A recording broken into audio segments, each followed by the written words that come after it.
നമ്മുടെ നാട്ടിലായാലും പോലും ഒരുപാട് മൾട്ടിനാഷണൽ കമ്പനികളുടെ ബ്രാഞ്ചുകൾ നമ്മുടെ നാട്ടിൽ വർക്ക് ചെയ്യുന്നുണ്ട്. അപ്പോൾ അത്തരത്തിലുള്ള ഒരു കമ്പനിയിലാണ് നമുക്ക് ജോലി കിട്ടുന്നതെന്ന് വിചാരിക്കാം. നമ്മൾ അതിൻ്റെ ഇൻ്റർവ്യൂവിന് പോയി കഴിഞ്ഞാൽ ആ ജോലി ചെയ്യാൻ വേണ്ടിയിട്ട് നിങ്ങൾക്ക് ഇംഗ്ലീഷ് അറിയേണ്ട ആവശ്യമില്ല. ആ ജോലി സ്ഥലത്ത് ആരും ഇംഗ്ലീഷിൽ സംസാരിക്കുന്നില്ല. ആ കമ്പനിയിൽ നിങ്ങൾ ചെയ്യേണ്ട കാര്യങ്ങളൊന്നും ഇംഗ്ലീഷുമായി ബന്ധപ്പെട്ടതല്ല. എന്നിരുന്നാൽ പോലും നിങ്ങളുടെ ഇൻ്റർവ്യൂ എന്ന് പറയുന്നത് ഇംഗ്ലീഷിൽ മാത്രമായിരിക്കും. നമ്മളിൽ ഭൂരിഭാഗം മലയാളികൾക്കും ഇംഗ്ലീഷ് വായിക്കാൻ അറിയാം, ഇംഗ്ലീഷ് എഴുതാൻ അറിയാം. ഇംഗ്ലീഷിൽ സാധാരണ രീതിയിൽ ആരെങ്കിലും എന്തെങ്കിലും സംസാരിച്ചു കഴിഞ്ഞാൽ മുഴുവൻ കാര്യങ്ങളും മനസ്സിലാക്കാൻ ശേഷി നമുക്കുണ്ട്. ഹലോ, ഇന്നത്തെ വീഡിയോയിൽ നമ്മൾ 2 ലാംഗ്വേജിനെ പറ്റിയിട്ടാണ് സംസാരിക്കാൻ പോകുന്നത്. ഒന്നാമത്തെ ലാംഗ്വേജ് എന്ന് പറയുന്നത് ഇംഗ്ലീഷാണ്, രണ്ടാമത്തെ ലാംഗ്വേജ് എന്ന് പറയുന്നത് തമിഴോ ഹിന്ദിയോ. പക്ഷേ ഇംഗ്ലീഷ് സംസാരിക്കേണ്ട ഒരു സ്റ്റേജ് വന്നു കഴിഞ്ഞാൽ നമ്മളിൽ ഒരു 90% ആളുകൾക്കും അല്ലെങ്കിൽ ഭൂരിഭാഗം മലയാളികൾക്കും ഇംഗ്ലീഷ് സംസാരിക്കാനുള്ള കോൺഫിഡൻസ് കിട്ടുന്നില്ല, വാക്കുകൾ കിട്ടുന്നില്ല.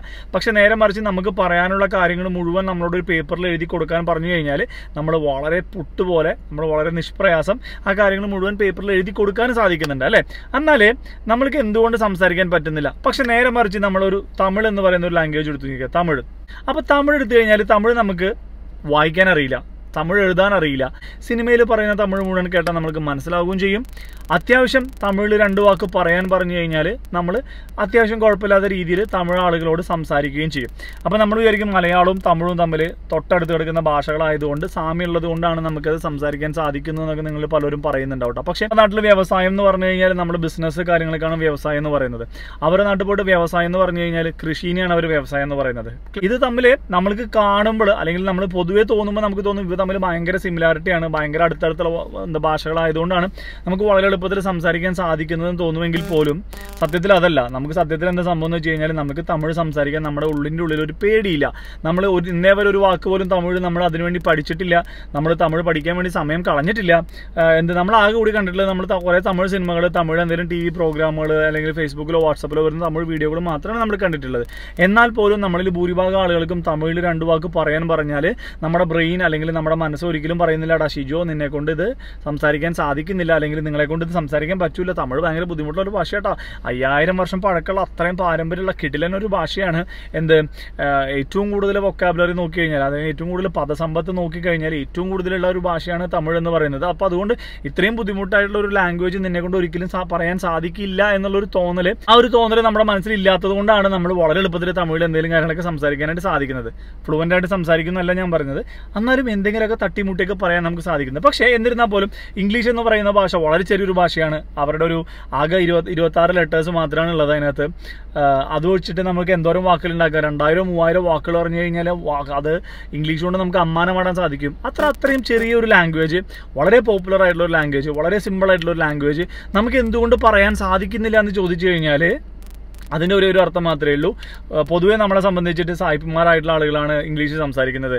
അല്ലെങ്കിൽ നമ്മുടെ നാട്ടിൽ ഇംഗ്ലീഷ് സംസാരിക്കുന്ന ആളുകൾ എന്ന് പറഞ്ഞു കഴിഞ്ഞാൽ ഇംഗ്ലീഷ് മീഡിയം സ്കൂളുകളിൽ പഠിക്കുന്ന ആളുകൾ, പൈസക്കാർ, അത്യാവശ്യം നല്ല ഹൈഫൈ ലെവലിൽ താമസിക്കുന്ന ആളുകൾ. അപ്പോൾ സാധാരണക്കാർ ഉപയോഗിക്കുന്ന ഒരു ഭാഷയല്ല ഇംഗ്ലീഷ് എന്നുള്ളൊരു പൊതുവായൊരു തോന്നൽ നമ്മളെല്ലാവരുടെയും ഉള്ളിൻ്റെ ഉള്ളിലുണ്ട്. അതായത് ഞാനൊരു സാധാരണ വീട്ടിൽ നിന്ന് വന്നല്ലേ, ഞാനൊരു എന്താ പറയുക, എൻ്റെ അപ്പനൊരു കൂലിപ്പണിക്കാരനല്ല, അല്ലെങ്കിൽ ഞാനൊരു ചെറിയ ഇടത്തരം വീട്ടിൽ നിന്ന് വരുന്ന ആളല്ലേ, ഞാനൊരു വെറുതെ ഒരു ഡിഗ്രി കഴിഞ്ഞിട്ടല്ലേ ഉള്ളൂ, ഞാൻ മലയാളം മീഡിയത്തിൽ നിന്ന് പഠിച്ചു വന്നതല്ലേ. ഇങ്ങനെയുള്ള ഒരുപാട് അപകർഷതാബോധങ്ങൾ ഉള്ളിൽ നിൽക്കുമ്പോൾ നമുക്ക് തോന്നും ഞാൻ ഇംഗ്ലീഷ് പറഞ്ഞാൽ ശരിയാവും, എൻ്റെ ഇംഗ്ലീഷ് തീരെ മോശമാണ്, എനിക്ക് ഇംഗ്ലീഷ് അറിയില്ല. എന്നാൽ ഈ പറയുന്ന ആളുകളിൽ എല്ലാ ആളുകൾക്കും, ഭൂരിഭാഗം ആളുകൾക്കും അല്ലെങ്കിൽ 90% ആളുകൾക്കും ഇംഗ്ലീഷിൽ എന്ത് കേട്ടാലും മനസ്സിലാവും. ഇംഗ്ലീഷിൽ നന്നായിട്ട് എഴുതാൻ അറിയാം, ഇംഗ്ലീഷ് ബുക്കുകൾ വായിച്ച കാര്യം മനസ്സിലാവും.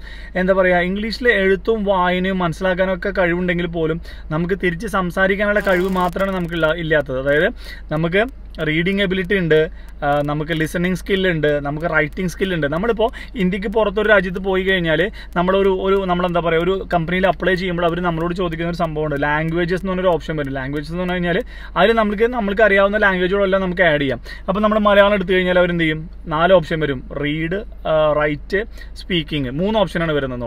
ഈ 3 ഓപ്ഷനുകൾ നമ്മൾ സെലക്ട് ചെയ്യണം. അതായത് എനിക്ക് റീഡ് ചെയ്യാൻ പറ്റും, റൈറ്റ് ചെയ്യാൻ പറ്റും, സംസാരിക്കാൻ പറ്റും. ഇതിൽ ഭൂരിഭാഗം മലയാളികളും ചെയ്യുന്ന സംബന്ധിച്ച് മലയാളത്തിൽ ഇതിടും, തമിഴിൽ നമ്മൾ സ്പീക്കിംഗ് ഇടും, റീഡിങ്ങും റൈറ്റിംഗ് ഇടില്ല. ഹിന്ദിയിൽ നമ്മൾ റീഡിങ്, റൈറ്റിംഗ്, അത്യാവശ്യം സ്പീക്കിംഗ് ഇടും. നമ്മൾ ഇംഗ്ലീഷിൽ വരുമ്പോൾ നമ്മൾ റീഡിങ്ങും റൈറ്റിംഗ് ഇടും, സ്പീക്കിങ്ങിൻ്റെ ഓപ്ഷൻ മാത്രമേ ഇടില്ല. അപ്പോൾ ഈ CV കാണുന്ന അല്ലെങ്കിൽ കമ്പനിയിൽ അപ്ലിക്കേഷൻ കിട്ടുന്ന ഒരു വ്യക്തി നോക്കുമ്പോൾ ഇന്റർനാഷണൽ മാർക്കറ്റിൽ വർക്ക് ചെയ്യുന്ന ഒരാൾ, ഇന്റർനാഷണൽ ക്ലയൻസിനോട് സംസാരിക്കുന്ന ഒരാൾ, ഇംഗ്ലീഷ് എന്ന് പറയുന്ന ഒരു ഭാഷ എഴുതാനും വായിക്കാനും അവൻ അറിയാം. പക്ഷേ അവനെ കൊണ്ട് ഇംഗ്ലീഷ് എന്ന് പറയുന്ന ഒരു ഭാഷ മറ്റൊരു വ്യക്തിനോട് സംസാരിക്കാൻ കഴിവില്ല എന്നുള്ള ഒറ്റ ഓപ്ഷൻ കാണുമ്പോൾ തന്നെ അവരുടെ ആ CV റിജക്റ്റഡ് ആവാണ് സാധിക്കുന്നത്. മനസ്സിലായാലും. അപ്പോൾ നമ്മൾ പല കമ്പനികളിൽ അപ്ലൈ ചെയ്തിട്ട് നമുക്ക് ജോലി കിട്ടാത്തതിൻ്റെയൊക്കെ മെയിൻ കാരണങ്ങളിൽ ഒന്ന് അതാണ്. പിന്നെ നമ്മൾ പറയില്ലേ, you don't have a second chance to give the first impression. അതായത് നമ്മൾ പൊതുവെ പറയുന്ന ഒരു സംഭവമാണ് first impression is the best impression എന്ന് പറയുന്നത് അല്ലേ. നമ്മളൊരു കമ്പനിയിൽ ജോലിക്ക് അപ്ലൈ ചെയ്ത് കഴിഞ്ഞാൽ നമ്മൾ ഇൻ്റർവ്യൂവിന് നമുക്കൊരു കോൾ കിട്ടി നമ്മൾ ഇൻ്റർവ്യൂവിന് പോവുകയാണെന്നുണ്ടെങ്കിൽ നമ്മൾ ഇൻ്റർവ്യൂവിൽ നമ്മൾ എന്താ പറയുക, നമ്മുടെ നാട്ടിലായാൽ പോലും, ഇപ്പോൾ ഈവൻ നമ്മൾ ഇന്ത്യക്ക് പുറത്തൊന്നും പോകുന്നില്ല, നമ്മുടെ നാട്ടിലായാൽ പോലും ഒരുപാട് മൾട്ടിനാഷണൽ കമ്പനികളുടെ ബ്രാഞ്ചുകൾ നമ്മുടെ നാട്ടിൽ വർക്ക് ചെയ്യുന്നുണ്ട്. അപ്പോൾ അത്തരത്തിലുള്ളൊരു കമ്പനിയിലാണ് നമുക്ക് ജോലി കിട്ടുന്നതെന്ന് വിചാരിക്കാം. നമ്മൾ അതിൻ്റെ ഇൻ്റർവ്യൂവിന് പോയി കഴിഞ്ഞാൽ ആ ജോലി ചെയ്യാൻ വേണ്ടിയിട്ട് നിങ്ങൾക്ക് ഇംഗ്ലീഷ് അറിയേണ്ട ആവശ്യമില്ല. ആ ജോലി സ്ഥലത്ത് ആരും ഇംഗ്ലീഷിൽ സംസാരിക്കുന്നില്ല. ആ കമ്പനിയിൽ നിങ്ങൾ ചെയ്യേണ്ട കാര്യങ്ങളൊന്നും ഇംഗ്ലീഷുമായി ബന്ധപ്പെട്ടതല്ല. എന്നിരുന്നാൽ പോലും നിങ്ങളുടെ ഇന്റർവ്യൂ എന്ന് പറയുന്നത് ഇംഗ്ലീഷിൽ മാത്രം, ഇംഗ്ലീഷിലായിരിക്കും ചോദ്യങ്ങൾ നിങ്ങളോട് ചോദിക്കുക. നിങ്ങൾ ഇംഗ്ലീഷിൽ കൺവിൻസിംഗ് ആയിട്ടുള്ള ഒരു മറുപടി പറഞ്ഞാൽ മാത്രമാണ് നിങ്ങൾ ഇംഗ്ലീഷുമായി ബന്ധമില്ലാത്ത ഒരു ജോലി പോലും നിങ്ങൾ ചെയ്യാൻ വേണ്ടിയിട്ട് നിങ്ങൾ സെലക്ട് ആവുമോ ഇല്ലയോ എന്നുള്ളത് തീരുമാനിക്കുന്നതെന്ന് പറയണം. അപ്പോൾ അത്തരത്തിലുള്ള ഒരു സാഹചര്യം നമ്മുടെ നാട്ടിൽ നിലനിൽക്കുമ്പോൾ നമ്മളൊരു കമ്പനിയിൽ ജോലിക്ക് അപ്ലൈ ചെയ്ത് കഴിഞ്ഞാൽ അവർ CV തന്നെ കാണുകയാണ്, അവന് ഇംഗ്ലീഷ് റീഡിങ്ങും റൈറ്റിംഗും കൊണ്ട് സ്പീക്കിംഗ് ഇല്ല എന്ന് പറഞ്ഞു കഴിഞ്ഞാൽ നിങ്ങളുടെ ജോലിക്ക് വേണ്ടപ്പെട്ട എല്ലാ സ്കില്ലുകളും നിങ്ങളുടെ കയ്യിൽ ഉണ്ടെങ്കിൽ പോലും ആ സ്കില്ലുകൾ റെപ്രസെൻറ്റേറ്റ് ചെയ്യാൻ അല്ലെങ്കിൽ അതിനെപ്പറ്റി കമ്മ്യൂണിക്കേറ്റ് ചെയ്യാൻ നിങ്ങൾക്ക് ഇംഗ്ലീഷിൽ കഴിവില്ല എന്നുള്ള ഒറ്റ കാരണം കൊണ്ട് നമ്മൾ ചിലപ്പോൾ ആ ജോലിയിൽ നിന്ന് നമ്മൾ റിജക്റ്റഡ് ആയി പോകാൻ സാധ്യതയുണ്ട്. മനസ്സിലായി? അപ്പോൾ നമുക്കറിയാവുന്ന കാര്യങ്ങൾ മുഴുവൻ നമുക്ക് മറ്റൊരാൾക്ക് പറഞ്ഞു കൊടുക്കാൻ സാധിക്കാതെ വരുന്ന സാഹചര്യം കൊണ്ട് മാത്രം നമുക്ക് ജോലികളും നമുക്കുള്ള അവസരങ്ങളും നഷ്ടപ്പെടുമ്പോൾ നമ്മുടെ ഇന്നത്തെ യുവതലമുറ ഒരുപാട് സംഭവങ്ങൾ നേരിടുന്നുണ്ട് അല്ലേ, ഒരുപാട് പ്രശ്നങ്ങൾ നേരിടുന്നുണ്ട്. നമ്മുടെ ഒരു എഡ്യൂക്കേഷൻ സമ്പ്രദായത്തിൻ്റെ പ്രശ്നങ്ങൾ കൊണ്ടാവാം, അല്ലെങ്കിൽ നമ്മുടെ നാട്ടിൽ നടന്നു പോകുന്ന ഒരു സിസ്റ്റത്തിൻ്റെ പ്രശ്നങ്ങൾ കൊണ്ടാവാം. നമ്മൾ എഴുതാനും വായിക്കാനും ഒക്കെ നമുക്ക് നന്നായി അറിയുന്നുണ്ടെങ്കിൽ പോലും, നമുക്ക് കേട്ടാൽ മനസ്സിലാവുമെങ്കിൽ പോലും നമ്മളെ ആരും ഇന്നേ വരെ, ഇപ്പോൾ നമ്മുടെ നാട്ടിലായാലും പോലും ഇംഗ്ലീഷ് മീഡിയത്തിൽ പഠിച്ച കുട്ടികൾ പോലും വളരെ കുറവ് മാത്രമായിരിക്കും ഇംഗ്ലീഷിൽ ക്ലാസ്സുകളിൽ സംസാരിക്കുന്നത്. പൊതുവേ നമ്മുടെ ഒരു ഭാഗത്തുനിന്നുള്ള സജഷൻ എന്താണെന്ന് വെച്ച് കഴിഞ്ഞാൽ നമ്മുടെ ക്ലാസ്സുകളിലായാലും നമ്മുടെ മലയാളം മീഡിയം പഠിപ്പിക്കുന്ന സ്കൂളുകളിലായാലും ഇംഗ്ലീഷ് പീരീഡെങ്കിലും, അതായത് ഇംഗ്ലീഷ് എന്ന് പറയുന്ന ഒരു ഭാഷ പഠിപ്പിക്കുന്ന ആ പീരീഡെങ്കിൽ പോലും ആ ടീച്ചർ കംപ്ലീറ്റ് ഇംഗ്ലീഷിൽ സംസാരിക്കുകയും ആ കുട്ടികൾക്ക് ഇംഗ്ലീഷിൽ സംസാരിക്കാനുള്ള ഒരു അവസരം ഉണ്ടാക്കി കൊടുക്കുകയും ചെയ്യുകയാണെന്നുണ്ടെങ്കിൽ ഇംഗ്ലീഷ് എന്ന് പറയുന്ന ഒരു ഭാഷയിൽ സംസാരിക്കാനുള്ള അവരൊരു പേടി മാറിപ്പോവുകയാണ് ചെയ്യുന്നത്. മനസ്സിലായില്ലേ? ഇപ്പം നമ്മൾ ഇന്ത്യക്ക് പുറത്ത് വന്നു കഴിഞ്ഞാൽ അവിടെയുള്ള ഇന്ത്യൻ സ്കൂളുകളിൽ നമ്മൾ കാണുന്നത് വെച്ചാൽ അവിടെ ഇംഗ്ലീഷിൽ മാത്രമാണ് കാര്യങ്ങൾ പഠിപ്പിക്കുന്നത്. പക്ഷേ 1ാം ക്ലാസ് മുതൽ ആ കുട്ടികളെ അവർ ട്രെയിൻ ചെയ്യുന്നത് സ്വന്തമായിട്ട് ക്രിയേറ്റീവ് റൈറ്റിംഗ്, ക്രിയേറ്റീവ് സ്പീക്കിംഗ് എന്ന് പറഞ്ഞ കാര്യങ്ങൾ ഓപ്ഷനുകളൊക്കെ കൊടുക്കുകയും ആ കുട്ടികൾ അവരുടെ മുറി ഇംഗ്ലീഷ് വെച്ചിട്ട്, അവർക്ക് അറിയാവുന്ന പൊട്ട ഇംഗ്ലീഷ് വെച്ചിട്ട്, അവർക്ക് അറിയാവുന്ന കുറച്ച് വാക്കുകൾ വെച്ചിട്ട് മറ്റുള്ള ആളുകളുടെ മുൻപിൽ എണീറ്റ് നിന്നിട്ട് ഇംഗ്ലീഷിൽ കാര്യങ്ങൾ സംസാരിക്കാൻ അവരെ ട്രെയിൻ ചെയ്ത് കൊണ്ടുവരികയാണ് ചെയ്യുന്നത്. അപ്പോൾ ഇതിൻ്റെ ഒരു പ്രത്യേകത എന്ന് വെച്ച് കഴിഞ്ഞാൽ അവരുടെ മനസ്സിലൊരു എന്താ പറയുക, ഇംഗ്ലീഷ് എന്ന് പറഞ്ഞൊരു പ്രശ്നമാണ് എന്നുള്ളൊരു ഓപ്ഷൻ അവരുടെ മനസ്സിൽ, അങ്ങനെ ഒരു ചിന്ത നമ്മുടെ മനസ്സിൽ വരുന്നേ ഇല്ല. ഇത് നമ്മൾ 1ാം ക്ലാസ് മുതൽ +2 വരെ, ഡിഗ്രി വരെ, മാസ്റ്റർ ഡിഗ്രി വരെയൊക്കെ പഠിക്കുന്ന സമയങ്ങളിൽ പോലും നമ്മൾ ഒരു ചോദ്യത്തിന് ഉത്തരം പോലും നമ്മൾ ഇംഗ്ലീഷിൽ പറയേണ്ട ആവശ്യം വരുന്നില്ല. നമ്മൾ ആ കൂടി ഇംഗ്ലീഷ് ഉപയോഗിക്കുന്നത് എന്താണ്, നമ്മൾ പഠിച്ച തിയറികൾ അതേപോലെ പറയുന്നതിന് വേണ്ടിയിട്ടാണ്. ഇപ്പം നമ്മൾ സയൻസിലോ അല്ലെങ്കിൽ ഹിസ്റ്ററിയിലോ അല്ലെങ്കിൽ വേറെ ഏതെങ്കിലും സബ്ജക്റ്റിൽ നമ്മൾ പഠിച്ച അതിലുള്ള തിയറികൾ, അതിൽ പഠിപ്പിക്കുന്ന കാര്യങ്ങൾ നമുക്ക് പച്ചവെള്ളം പോലെ നമുക്ക് ഇംഗ്ലീഷിൽ പറയാനറിയാം. പക്ഷേ നമ്മൾ നേരിട്ട് ഒരാളോട് സംസാരിക്കുന്ന സാഹചര്യങ്ങളിൽ ഉപയോഗിക്കുന്ന വാക്കുകളോ പ്രയോഗങ്ങളോ അല്ല നമ്മൾ ഒരു പഠിക്കുന്ന വിഷയത്തിൽ ഉപയോഗിക്കുന്നത്. അതുകൊണ്ടാണ് നമ്മൾക്ക് ഇംഗ്ലീഷ് മീഡിയത്തിൽ പഠിക്കുന്ന കുട്ടികളാണെങ്കിൽ പോലും അല്ലെങ്കിൽ മലയാളം മീഡിയത്തിൽ പഠിച്ചു വന്ന കുട്ടികളാണെങ്കിൽ പോലും നാളെ ഒരു സാഹചര്യത്തിൽ മറ്റുള്ള ആളുകളോട് 2 വാക്ക് ഇംഗ്ലീഷിൽ സംസാരിക്കാൻ പറയുമ്പോൾ ഇവർ നേരിടുന്ന പ്രധാന പ്രശ്നങ്ങൾ അവർക്ക് സംസാരിക്കാൻ പറ്റാതെ വരുന്നു എന്നുള്ളതാണ്. മനസ്സിലായില്ലേ? ഇത് നമുക്ക് എങ്ങനെ ഡെവലപ്പ് ചെയ്തെടുക്കാം? ഡെവലപ്പ് ചെയ്ത ഒരേ ഒരു ഓപ്ഷൻ മാത്രമേ ഉള്ളൂ, നിങ്ങൾ സംസാരിക്കുക എന്നുള്ള ഓപ്ഷൻ മാത്രമേ ഉള്ളൂ. ഇതെങ്ങനെ സംസാരിക്കാൻ ചോദിച്ചു കഴിഞ്ഞാൽ, നിങ്ങൾക്ക് ഒരു സുപ്രഭാതത്തിൽ പോയിട്ട് നിങ്ങൾ മറ്റൊരാളോട് സംസാരിക്കാൻ പറഞ്ഞു കഴിഞ്ഞാൽ, നിങ്ങൾ 1ാം ക്ലാസ്സിലോ 2ാം ക്ലാസ്സിലോ 3ാം ക്ലാസ്സിലോ 4ാം ക്ലാസ്സിലോ പഠിക്കുന്ന സമയത്താണെന്നുണ്ടെങ്കിൽ നിങ്ങളോട് പറഞ്ഞു കഴിഞ്ഞാൽ നിങ്ങളുടെ ഉള്ളിൽ ഞാൻ ചെയ്ത് കഴിഞ്ഞാൽ മോശമാവുന്നോ, ഞാൻ പറഞ്ഞാൽ ശരിയാവില്ല എന്നുള്ള ചിന്തകളൊന്നും വരുന്ന ഒരു പ്രായം ആവാത്തത് കൊണ്ട് കുട്ടികൾ സംസാരിക്കും.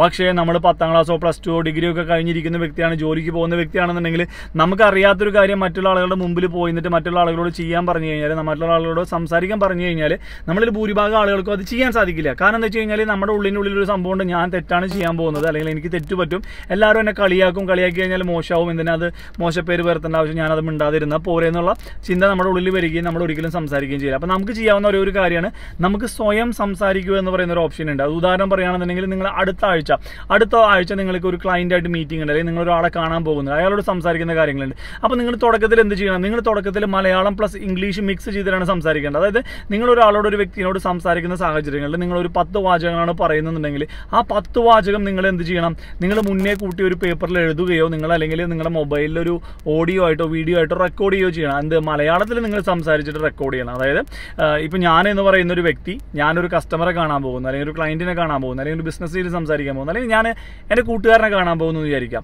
ഉദാഹരണമായിട്ട് പറയുന്ന ഒരു സിറ്റുവേഷൻ ആണ് കേട്ടോ. അപ്പോൾ നിങ്ങൾ അടുത്ത ആഴ്ചയാണ് കാണാൻ പോകുന്നത്. നിങ്ങൾ കാണാൻ പോകുന്ന സമയത്ത് നിങ്ങൾ എന്താണ് സംസാരിക്കേണ്ടത് എന്നൊരു ഐഡിയ നിങ്ങൾക്ക് ഉണ്ട്. ഇന്നൊരു സബ്ജക്റ്റിനെ പറ്റിയിട്ടാണ് നമ്മൾ സംസാരിക്കാൻ പോകുന്നത്. അപ്പോൾ ആ സബ്ജക്റ്റിനെ പറ്റിയിട്ട് ഞാൻ അവനോട് എന്തൊക്കെ, അദ്ദേഹം അല്ലെങ്കിൽ ആ വ്യക്തിയോട് ഞാൻ എന്തൊക്കെ കാര്യങ്ങളാണ് സംസാരിക്കാൻ പോകുന്നത് എന്നുള്ളതിൻ്റെ ഒരു റിഹേഴ്സൽ നമ്മൾ മലയാളത്തിൽ പറയുന്നു.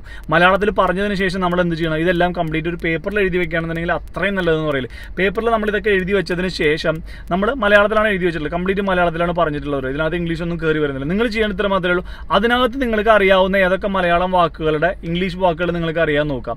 അപ്പോൾ ഇംഗ്ലീഷ് വാക്കുകൾ അറിയാവുന്ന ഒരുപാട് വേർഡുകൾ നിങ്ങൾക്ക് അതിൻ്റെ ഉള്ളിൽ നിന്ന് കിട്ടും. ആ വേർഡുകളൊക്കെ സെലക്ട് ചെയ്തിട്ട് അതിൻ്റെയൊക്കെ മലയാളം മാറ്റിയിട്ട് അതിന് പകരം നിങ്ങൾ ഇംഗ്ലീഷ് കയറ്റുക.